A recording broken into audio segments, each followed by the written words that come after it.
Hello guys, I am Ricky and you're most welcome to our YouTube channel Nirmala निर्वाण classes. Chemistry चल रहा है और आज जो टॉपिक हम लोग केमिस्ट्री में देखने वाले हैं वो है आपका नाभिकीय ऊर्जा की उपयोगिता। मतलब कि जो न्यूक्लियर एनर्जी है इसका क्या यूज है, क्या क्या इसका इस्तेमाल है, किस चीज़ में इसको इस्तेमाल कर सकते हैं, क्या क्या इसका उपयोगिता है, इसको हम लोग आज की वीडियो में देखेंगे। चलिए देखते हैं, शुरू करते हैं। पहला पॉइंट है नाभिकीय रिएक्टरों में। जो नाभिकीय रिएक्टर बनाए जाते हैं, आप जानते हैं कि जमीन के अंदर जो है नाभिकीय रिएक्टर, नाभिकीय विखंडन की अभिक्रिया कराई जाती है और वहाँ से जो है ऊर्जा को बाहर निकाला जाता है। क्योंकि वो सारी प्रोसेस जो होती है वो ज़मीन के अंदर होती है, क्योंकि बाहर में वह इतना खतरनाक है कि उसको करने से बहुत अगर कहीं थोड़ा सा उसका कहा जाए कि थोड़ी सावधानी हट जाएगी तो वह बहुत ही ज़्यादा खतरनाक हो सकता है। इसलिए उसको ज़मीन के अंदर जो है एक सेट बना करके उसको उसका हर चीज़ को सेटिंग करके इस्तेमाल किया जाता है। तो ये जो है नाभिकीय रिएक्टर उसी को बोलते हैं, है ना, जिसमें कि नाभिकीय ये जो अभिक्रिया है संलयन की या विखंडन की, यह जो है उसके अंदर जो है इसको एक तरह से समझिए कि उसके अंदर इस अभिक्रिया को जो है कराया जाता है, उसी को हम लोग रिएक्टर बोलते हैं। तो ये हो गया नाभिकीय रिएक्टर में यूरेनियम। नाभिकीय रिएक्टर में यूरेनियम 92-235, ये जो है यूरेनियम 92-235 के परमाणुओं को, है ना, यूरेनियम 92-235 के परमाणुओं को मंद न्यूट्रॉनों द्वारा, जो मंद वेग वाला न्यूट्रॉन है, जो कम वेलोसिटी का न्यूट्रॉन है ना, मंद न्यूट्रॉनों द्वारा विखंडन के परिणाम स्वरूप मुक्त उष्मा ऊर्जा की विपुल राशि से, है ना, जल को भाप में बदलकर क्या करता है, इस ऊर्जा के द्वारा जल को भाप में बदला जाता है। मूल रूप से जो नाभिकीय रिएक्टर का इस्तेमाल नाभिक को तोड़कर जो ऊर्जा के रूप में किया जाता है, तो उस ऊर्जा का मेन काम क्या होता है, पानी को बॉयल करना, है ना। तो इसका इस्तेमाल जो है विपुल राशि से जल को भाप में बदलकर टरबाइन चलाए जाते हैं। मूल रूप से आवश्यकता है टरबाइन को घुमाने की, और टरबाइन को घुमाने में ईंधन लगेगा, क्योंकि टरबाइन जब भी टरबाइन घूमेगी तो वह यहाँ जो है जल वाष्प से घूमती है। तो जल को वाष्प बनाने के लिए ईंधन की आवश्यकता होती है, हाई एनर्जी का इस्तेमाल होना होगा, तब जो है उतनी बड़ी राशि भाप बनेगी और उससे वह टरबाइन घूमेगा, और टरबाइन घूमेगी तो डायनमो घूमेगी और वहाँ से बिजली पैदा होगा।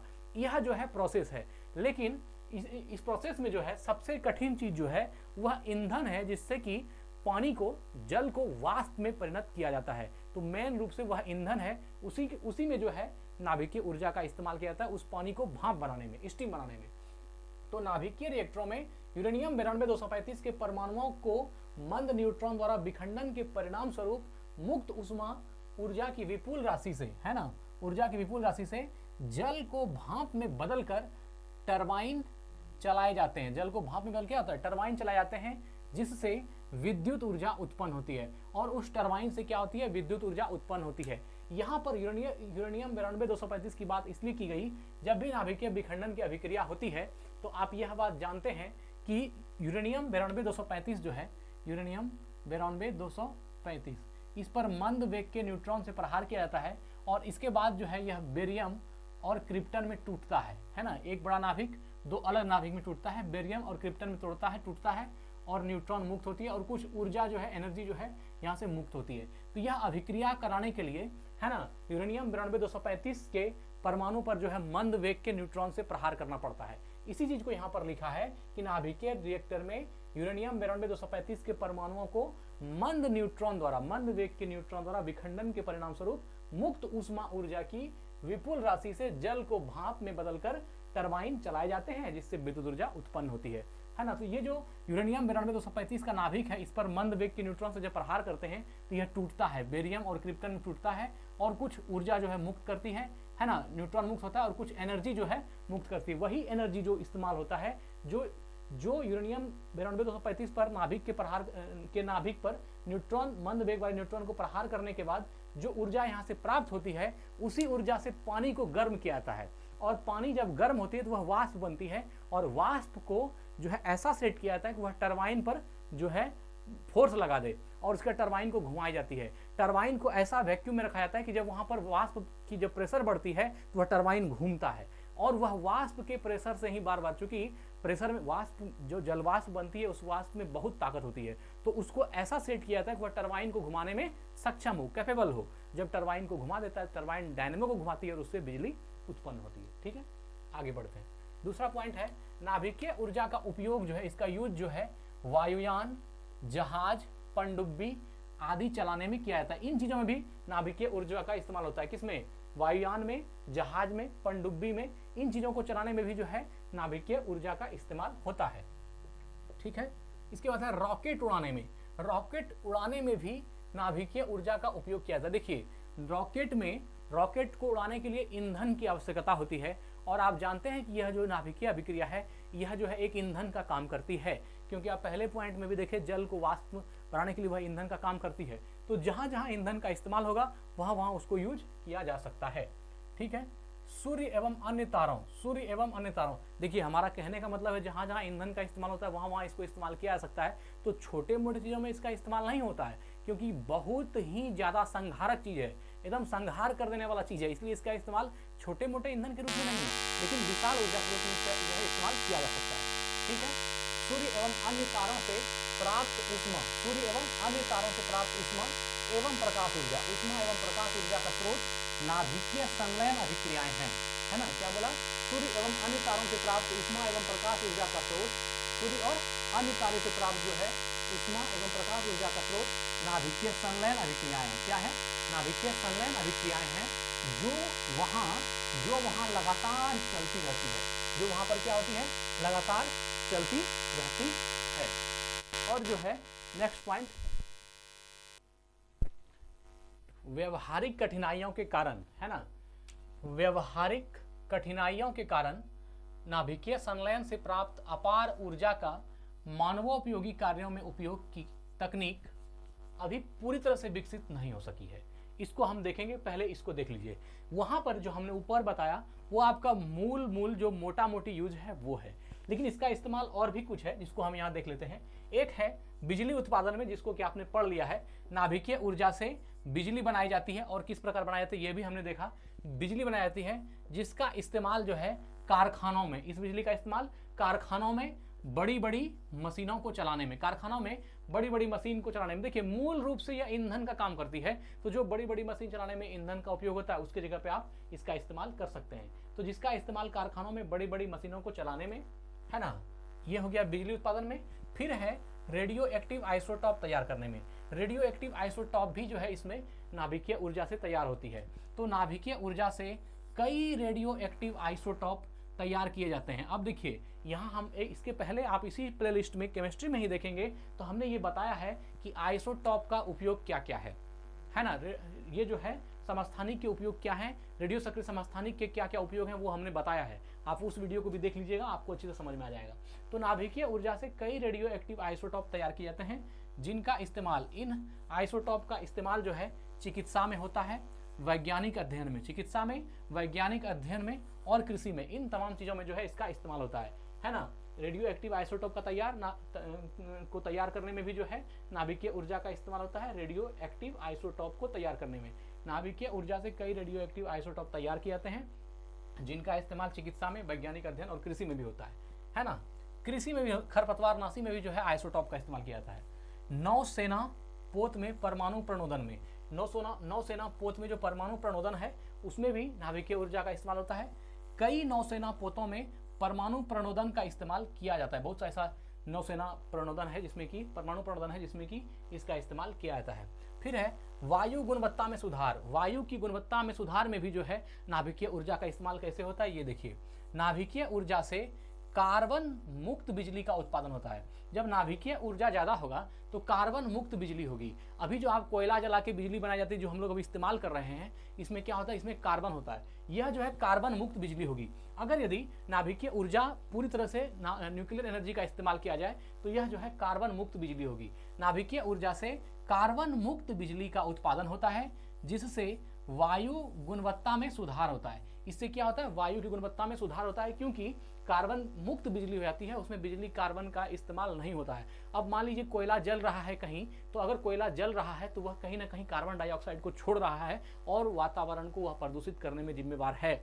लेकिन अगर यदि वहां पर इस्तेमाल हो जाए नाभिकीय ऊर्जा का, न्यूक्लियर एनर्जी का, है ना, तो उसके इस्तेमाल से क्या होगा, वह जो है वायु पॉल्यूशन नहीं होगा और कार्बन मुक्त वातावरण होगा, है ना। नाभिकीय ऊर्जा से कार्बन मुक्त बिजली का उत्पादन होगा। फिर है कच्चे माल की बचत। कच्चे माल की बचत भी होती है नाभिकीय ऊर्जा से। देखिए कैसे, नाभिकीय ईंधन को रिसाइकिल करके, पुनः रिसाइकिल करके नया ईंधन बनाया जाता है ना।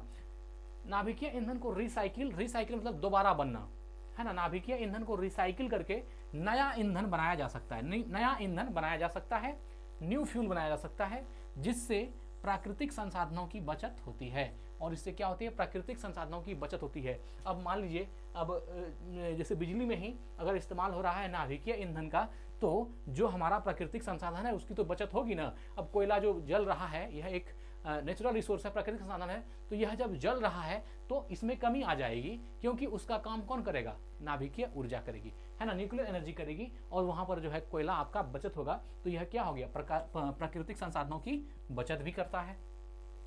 देखिए, भूमि उपयोग कम करना, इसमें क्या होता है, भूमि का, नाभिकीय ऊर्जा जो है भूमि का उपयोग कम करती है। अब देखिए, बड़ा बड़ा जो एनटीपीसी वगैरह होती है, जहाँ से ऊर्जा आता है ना, सप्लायर स्टेशन से बनाना पड़ता है, बहुत ज़्यादा जगह जो है वो जगह छेकती है। एक प्लांट लगाने में बहुत ज़्यादा जगह का इस्तेमाल होता है, लेकिन अगर न्यूक्लियर एनर्जी का इस्तेमाल होगा तो वह इतना जगह नहीं छेकेगी, इससे कम जगह में जो है इससे बेहतर ईंधन के रूप में वह सामने आएगी, है ना। भूमि उपयोग कम करना, नाभिकीय ऊर्जा संयंत्रों को पवन ऊर्जा संयंत्रों या सौर ऊर्जा संयंत्रों की तुलना में कम जमीन की जरूरत होती है। देखिए, अगर पवन ऊर्जा की बात की जाए तो पवन ऊर्जा के लिए भी बहुत बड़ा जगह चाहिए, और जो सौर ऊर्जा है, सोलर एनर्जी है, इसके लिए भी बहुत बड़ा जगह चाहिए। आप देखते होंगे जब आप ट्रेन से कहीं जाते होंगे या कहीं जहाँ भी सोलर प्लेट का प्लांट होगा, है ना, सौर ऊर्जा का प्लांट होगा, वहाँ देखेंगे कि 2, 10, 20, 30 बीघा तक जो है सिर्फ सोलर प्लेट ही जमीन पर लगी होती है। हाँ, ये अलग बात होता है कि वो परती जमीन होता है, उसमें कुछ उपज नहीं होती है, लेकिन उसमें रहने लायक जमीन तो है,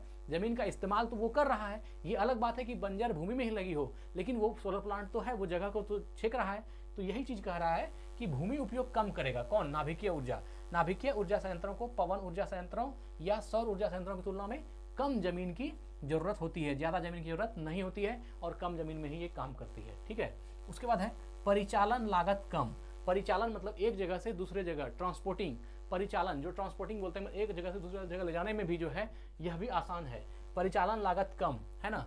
नाभिकीय ऊर्जा संयंत्रों में परिचालन लागत कम आती है, क्योंकि इसमें उतना ज़्यादा तो नहीं है। अब मान लीजिए कहीं कोयला ढोकर ले जा रहे हैं और कहीं यूरेनियम को ले जा रहे हैं, तो धरती आसमान का फर्क है। कोयला आपको बहुत ही ज़्यादा मात्रा में और बहुत ज़्यादा वजनी और कैरिएबल ढंग का नहीं होता है, बहुत ज़्यादा, चूँकि उसका द्रव्यमान ज़्यादा होता है और बहुत ज़्यादा उसको ढोना पड़ता है गाड़ी से, तो कैरी करने में भी दिक्कत है। लेकिन नाभिकीय ऊर्जा के साथ ऐसी बात नहीं होगी, है ना।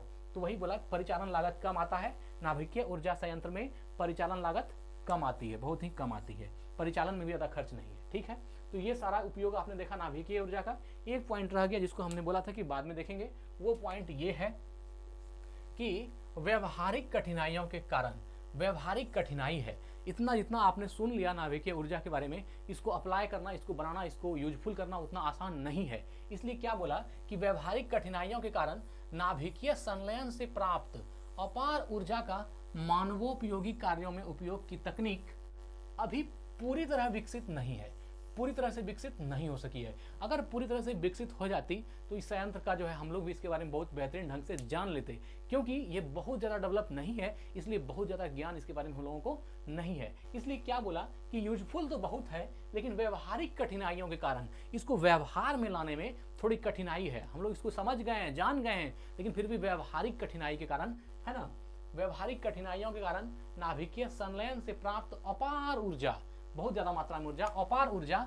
मानवों उपयोगी कार्यों में उपयोग की तकनीक, मानव उपयोगी कार्य, जो मानव उपयोग कार्य है, कार्य में उपयोग की तकनीक अभी पूरी तरह से विकसित नहीं हो सकी है। यह तकनीक जो है, जो मानव उपयोग में, व्यवहार में व्यवहरित हो, यह तकनीक उतनी ज़्यादा डेवलप नहीं हुई है ताकि आदमी बहुत अच्छे से इसका इस्तेमाल धड़ल्ले से कर सके।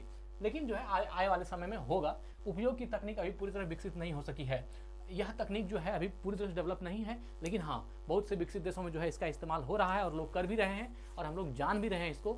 लेकिन कोई भी चीज़ व्यवहारिक तब बनता है जब वो धीरे धीरे इस्तेमाल में आता है ना। इस्तेमाल होते होते आप जानते हैं कि कंप्यूटर जो है पहले एक बड़े घर के बराबर होता था, फिर डेस्कटॉप बना, फिर लैपटॉप बना, फिर पमटम बना, इस तरह जो है वह बनता चला गया और आज छोटा सा। तो चूंकि अभी जो है नाभिकीय ऊर्जा का इस तरह से प्रचलन नहीं है, लेकिन आने वाले दिनों में जो है यह लोगों के लिए बहुत ही ज़्यादा यूजफुल और कह सकते हैं बहुत ही सुलभ और बहुत ही बेहतरीन होगा।